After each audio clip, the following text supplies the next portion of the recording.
You've been avoiding the same conversation. That's why it keeps returning.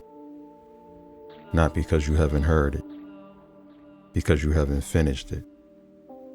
Every time things get quiet, it shows up again.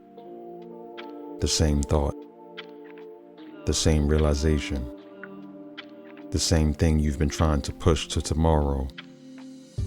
That's what makes it exhausting. Not the conversation itself, the repetition, the fact that you've been carrying it for so long.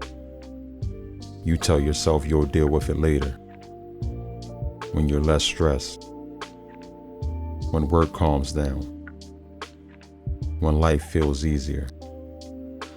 But later has a way of extending itself, and the conversation keeps waiting, patiently.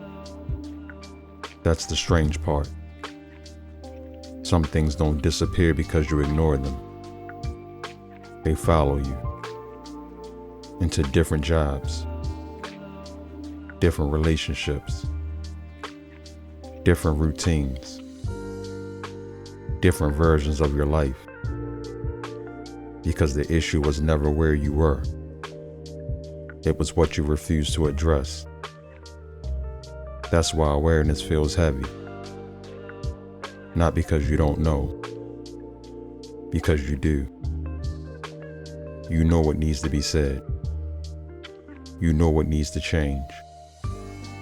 You know what you've been explaining away.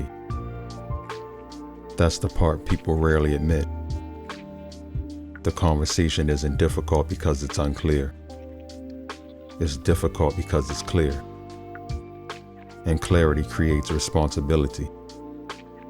Once you see something honestly, it's difficult to keep pretending you don't. That's why certain thoughts never fully leave.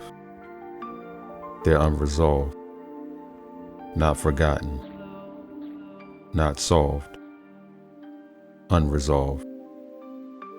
And unresolved things have a way of revisiting you, again, and again, and again, until eventually you realize you spent more energy avoiding the conversation than the conversation would have required. Most people think they're waiting for the right time. I don't think that's true. I think they're waiting for the conversation to stop being uncomfortable. But some conversations never become comfortable. They simply become necessary.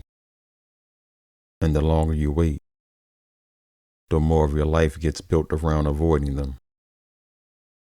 This is Ritual POV.